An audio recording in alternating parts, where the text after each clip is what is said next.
today's news, KAMAU Georges accepts Pop Music Award. Public warned about infectious diseases. Best compromise reach in immigration bill. The Deputy Premier to host first BVI Banking Expo. RDA and CDB complete 6th successful mission. 14 inmates complete life skills program. And BVI promotes Emancipation Festival in Atlanta. We have the details of this and so much more when 284 News returns. Orange alert! Orange alert! Fire is spreading across the BVI. The fastest, most reliable, and affordable fiber internet service is here for you. Look out for fire in these new locations: Slaney, Duff Bottom, Manual Reef, Seacows Bay, Albion, Hannah's, Palestina, Pleasant Valley, and Havers. Fiber is in your area. Call 444-4444 or visit a CCT store to find out more and bring it home. More locations coming soon.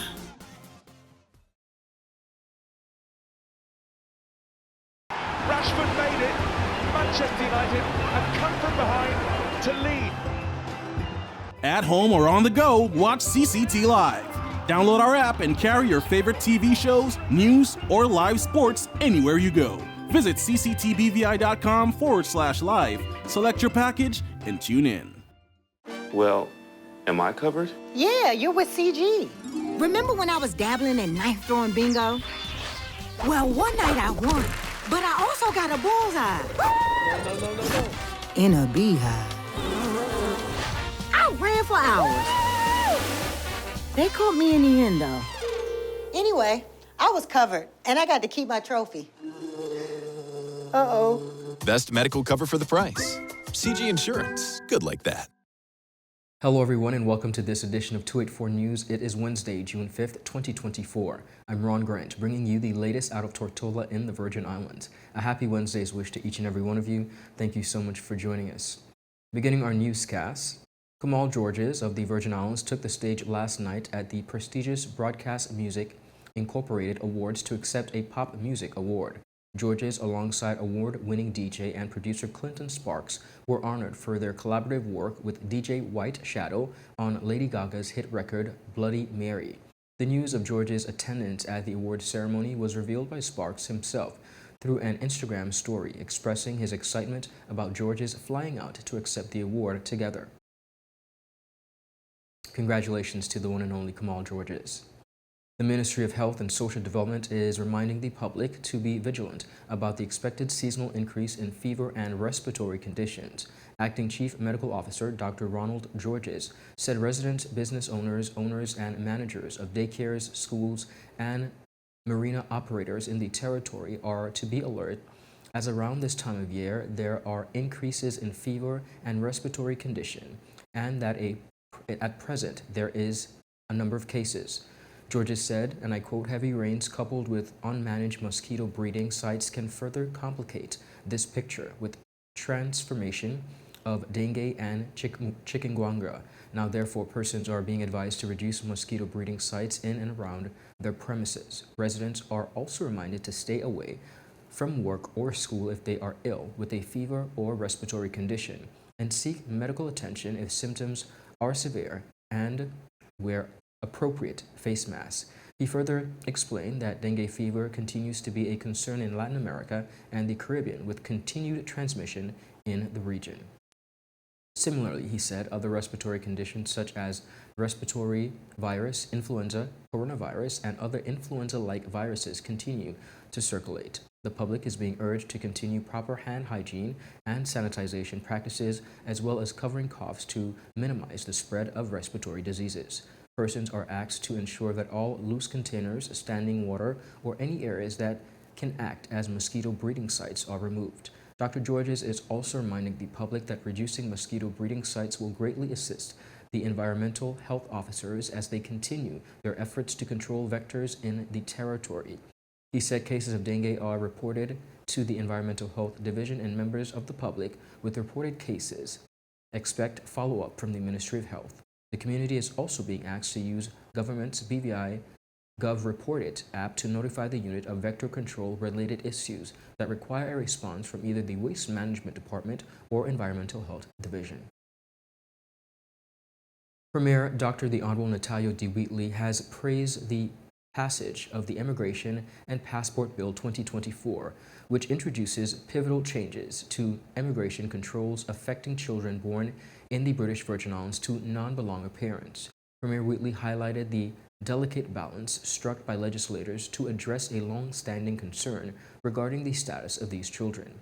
The amended bill removes immigration control for children born in the BVI to non-belonger parents, a move that Premier Wheatley described as a necessary and urgent response to a grave issue facing the territory.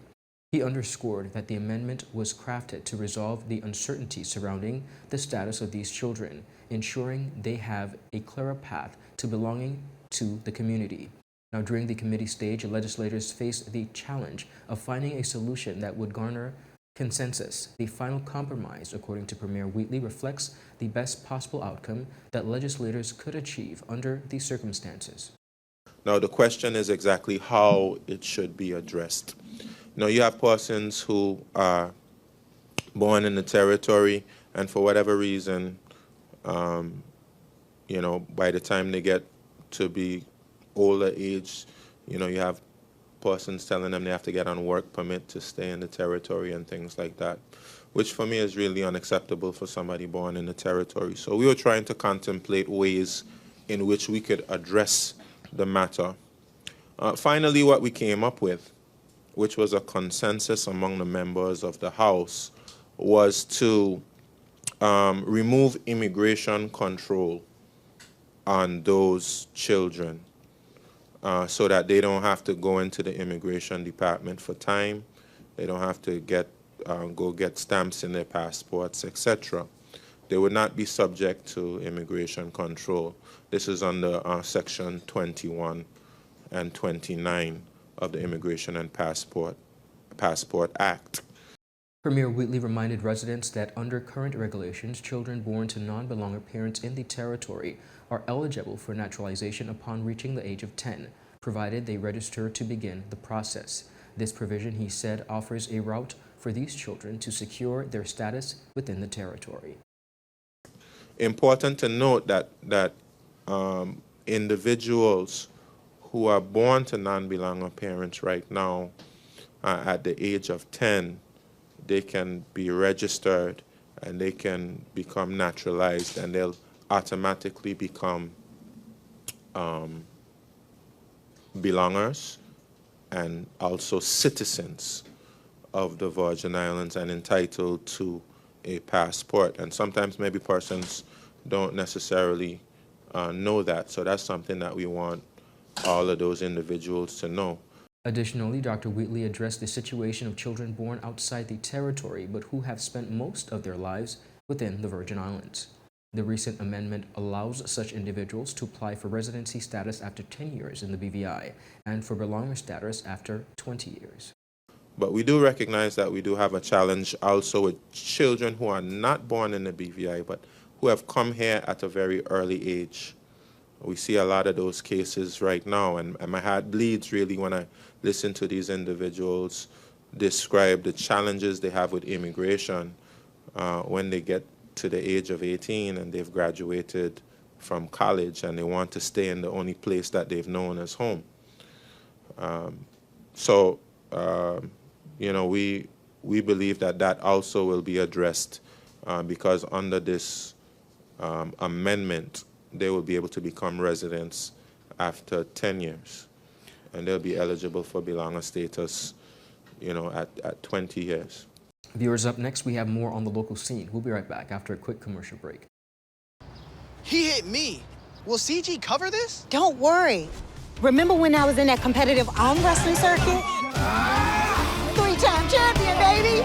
I did feel bad crushing all those arms and dreams. So I took them all out for ice cream, and then we got crushed. Anyway, CG handled my claims fast. That explains the arm.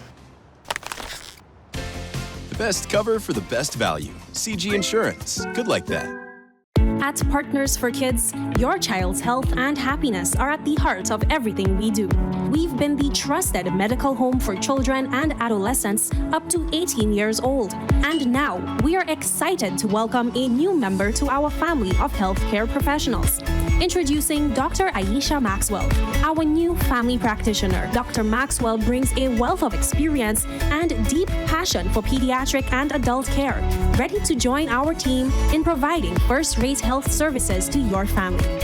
At Partners for Kids, we believe in a collaborative approach to healthcare. With partners in physical therapy, occupational therapy, and clinical psychology, Partners for Kids, where caring is just the beginning. Visit us at Road Reef Plaza, Tortola, open Monday to Friday, 8 a.m. to 5 p.m. Call us at 284-444-5437 or reach out at info@partnersforkids.com to learn more. Welcome back, everyone, and thank you so much for sticking with us. Continuing on the local scene, Deputy Premier and Minister of Financial Services, the Honorable Lorna Smith OBE, in partnership with the Unite BVI and other contributors, are hosting the Virgin Islands' very first Banking Expo on June 6, 2024 at Treasure Isle Hotel. Smith, in speaking with 284 Media, stated the importance of persons within the finance and business sector in the Virgin Islands to attend the Business Banking Expo, which will see financial institutions, regulators, business owners, and entrepreneurs engaging in dialogue in an effort to strengthen the industry. The event is geared toward offering strategic advice to all small, medium, and micro business owners and entrepreneurs on traversing the banking industry. Smith was happy to share that this would include businesses from the sister islands. Ron, shortly after I was elected, over a year ago, I met with the business community. In fact, more than 200 persons. And the overall, or I should say the overarching request was for financing. This was seen as the biggest drawback. And financing from banks and the relationship between banks was seen as in need of improving. And so I am delighted that after several months of meeting with the banks, that they have agreed to join forces with government and to put on this Business Banking Expo. And so we are expecting that as a result of this expo, that the business community, especially our smaller businesses, that they would feel a greater comfort in approaching banks, that they would understand what banks have to offer, that they would understand how to make applications to banks, and that the banks would get to know them better in turn, and that as a result, that there would be more financing available to our business community. The event will be featuring all banks in the BVI and showcasing their various innovations and trends, offering, of course, as present valuable knowledge to small business owners and entrepreneurs. They will provide them with necessary tools to navigate the banking industry, seek financing, network, and provide direct interaction between the financial sector and businesses, facilitating mutual understanding, partnership, and cooperation. Ms. Lizette George spoke on the scope of the event. Well, the event would be on Thursday, the 6th of June. It starts from 9 a.m. and it ends at 3 p.m. However, between 9 to 12, we will have a number of speeches, remarks, presentations, as well as moderated sessions in terms of educating the business sector as it relates to banking, financing, how to manage, how to protect their assets, and as well as there will be a Q&A session with the banks later on. So I will encourage persons to come out and learn the elements of gaining access to finance and what the banks are looking for. Thereafter, around 12, the exhibit will be fully open for all persons to be able to visit each of the banks. And by that, we have all of the banks will be present. We have National Bank of the Virgin Islands, Banco Popular, we have CIBC, First Bank of the, is it First Bank? First Bank of the Virgin That's correct, yes. First Bank. National Bank of the Virgin Islands. Yes. And we have VP Bank, as well as the Bank of Asia and Republic Bank. Both Smith and George said they expect the Expo to deliver sustainable benefits to the BVI community, including improved financial literacy for MSMEs so that they can make informed financial decisions, better access to financing, crucial for economic expansion, and the promotion of innovation within the financial services sector, leading to a more tailored product and services for local businesses.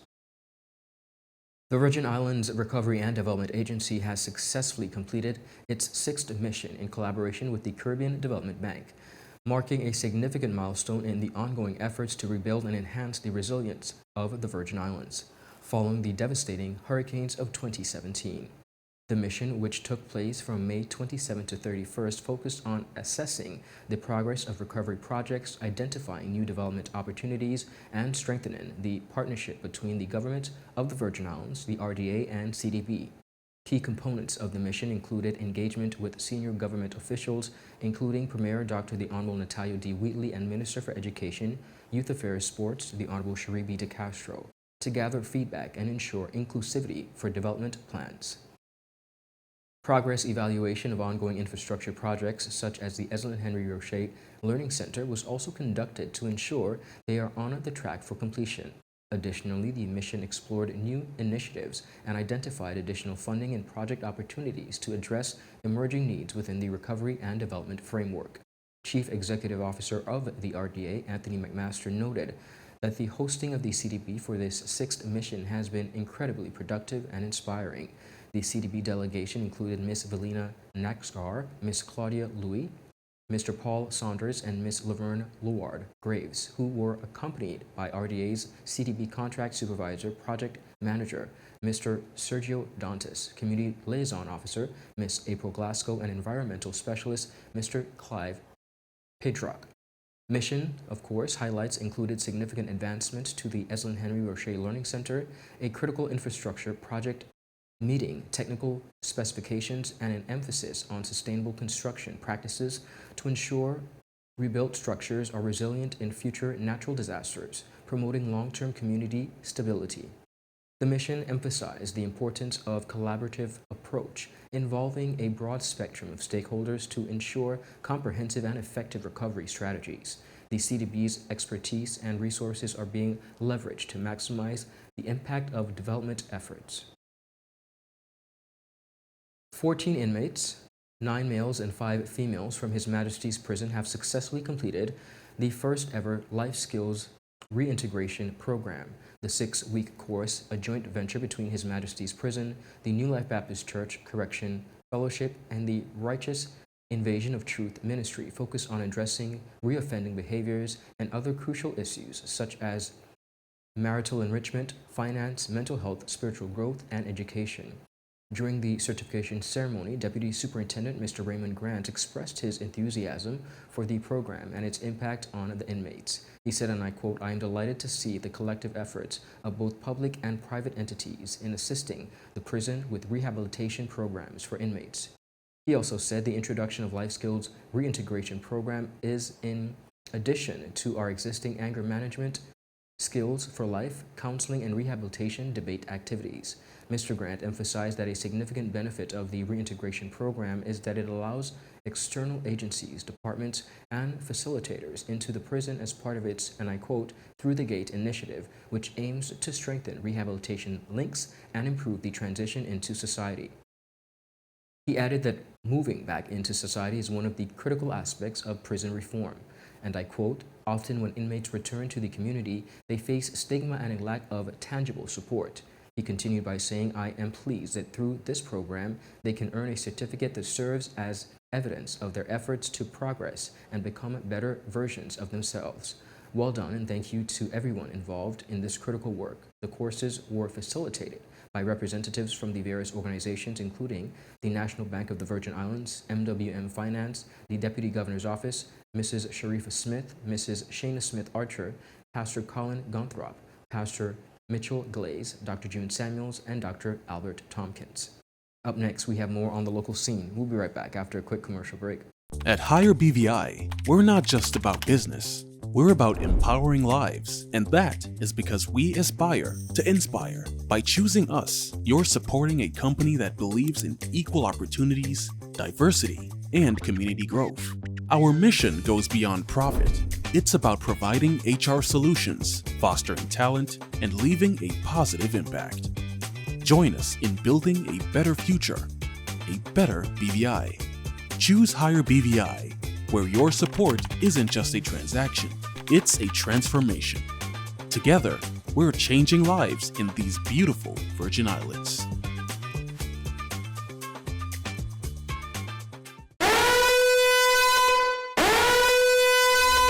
Orange alert! Orange alert! Fire is spreading across the BVI. The fastest, most reliable, and affordable fiber internet service is here for you. Look out for fire in these new locations: Slaney, Duff Bottom, Manual Reef, Seacows Bay, Albion, Hannah's, Palestina, Pleasant Valley, and Havers. Fiber is in your area. Call 444-4444 or visit a CCT store to find out more and bring it home. More locations coming soon.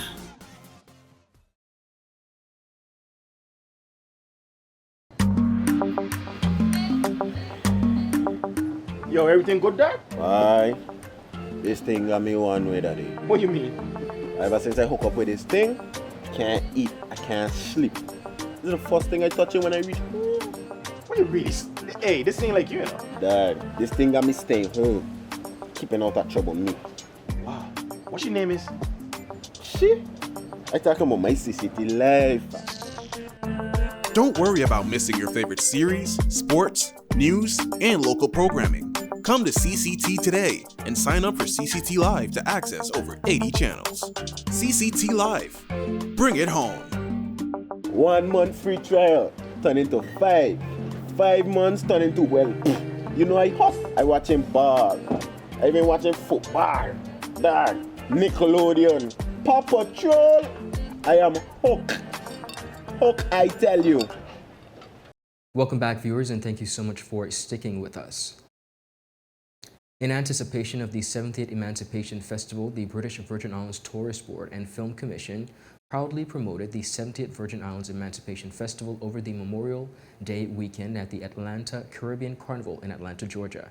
The team from the BVI Tourist Board and Film Commission, headed by Ms. Shalika Matthew, Business Development Manager for the region, with support from Ms. Hazel Penn, BDM for the Midwest and Canada region, attended 3 of the weekend's events. They share information on the BVI with over 7,500 carnival attendees at the Juvert and, of course, on 24th May at Donald Lee Howell Parkway, the Parade and Village at West Park, and the Caribbean Fusion Picnic at South Lake Mall.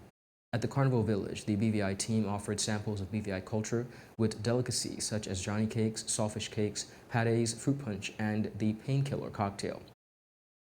These treats were prepared by Derek Bartley, a BVI lander residing in the Atlanta area, who is the owner of Da Weekend Grill restaurant. The BVI Tourist Board and Film Commission's presence at the event were met with great enthusiasm and interest from many members of the British Virgin Islands and Caribbean diaspora, as well as new clients, all eager to visit the British Virgin Islands to experience the rich cultural celebrations of the Emancipation Festival. They said, and I quote, our goal was to connect with the community in Atlanta and share the vibrant and unique experiences that the Emancipation Festival offers. Ms. Matthew also added the response was overwhelmingly positive, and we are thrilled by the number of people interested in visiting the British Virgin Islands. Commenting on the BVI Tourist Board Film Commission's attendance at the event, Director of Tourism himself, Mr. Clive McCoy, said, and I quote, promoting the territory through events is one of our strategies for marketing the destination, and we thought it was fitting to promote this year's milestone event in an area where so many of the BVI diaspora resides. Through this activation, we have reached beyond the diaspora and have created more interest in visiting the Virgin Islands. The Emancipation Festival, which commemorates the abolition of slavery in the British Virgin Islands, is a significant cultural event featuring music, dance, food, and historical reenactments. This year, which marks our 70th emancipation of the Emancipation Festival and the 190th emancipation anniversary of the abolition of slavery in the British Virgin Islands. It promises a plethora of activities that celebrate the history and heritage of the Virgin Islands. His Excellency Governor Daniel PRUCE has been inducted into the Lions Club of Tortola as an honorary lion. This is in keeping with the club's long-standing tradition of having sitting governors in the territory inducted as honorary members. The induction took place during the club's annual awards and induction ceremony on Tuesday, May 28, by past council chairperson Lion Marvin O. Grant, MFJ. Governor PRUCE was presented with the club's emblem and vested by Lion President Daffodil Sampson. He also received a welcome gift of the Lions Club signature tie presented by past President Kedrick Malone. During the ceremony, Grant informed the governor about the work of Lions worldwide, especially those in our local community. He said, and I quote, "We are extremely proud that you have accepted membership into our club, and Lions Club's international membership in a Lions Club is a privilege, and you are joining the world's largest and most active service organization." In response, Governor PRUCE commended the work of the Lions Club of Tortola, saying, and I quote, "Clearly, you're a wonderful group of people. You're doing fantastic work, making an enormous contribution to our communities, providing great opportunities for young people as well. I hope very much during my time here, both myself and my wife, Rachel, can do something to support you in the work that you do."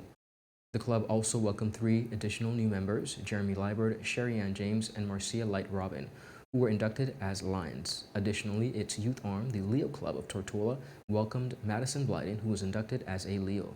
The Lions Club of Tortola has been serving the local community for the past 52 years. Meetings are held on the second Tuesdays of every month at the BVI Finance Conference Room located on the 3rd floor of the Cutlass Building.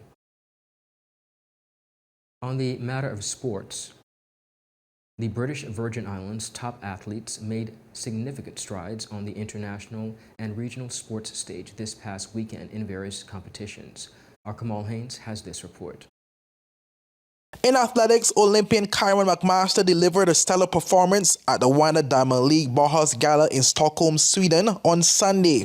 McMaster ran a season's best time of 48.05 seconds in the 400-meter hurdles, securing second place.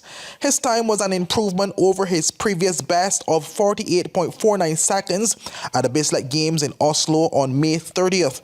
In Stockholm, McMaster finished ahead of CJ Allen 48.12 seconds, but was outpaced by Alison Dos Santos, who claimed victory with a time of 47.01. Also competing on the track was national record holder Ricoy Brathwaite in the Edwin Moses Legends meet in Atlanta, where he clocked 10.21 seconds in the 100 meters. His performance earned him a 5th place finish at the World Athletics Continental Tour Silver event. The race was won by American PJ Austin, who finished in 10.03 seconds.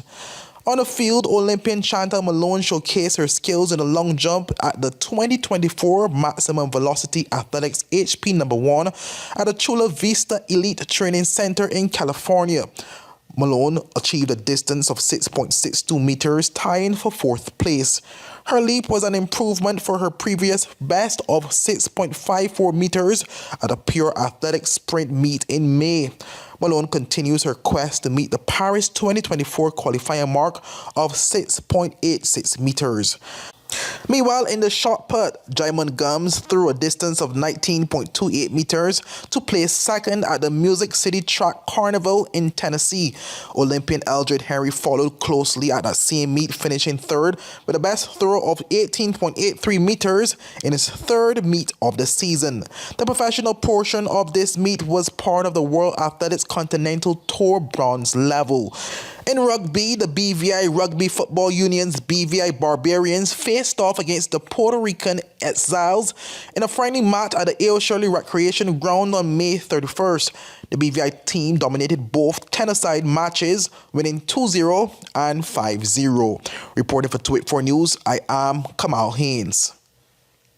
That's it for this news roundup today. Be sure to follow us for your news updates at tweet4media.com, and of course like us on WhatsApp channel as you look forward, and of course follow us for daily updates. We are also on Facebook at Tweet4Media and Tweet4BVI on Instagram and Twitter. I'm Ron Grant, and I'll see you again tomorrow. Have a safe and enjoyable evening. Happy Wednesday. Goodbye.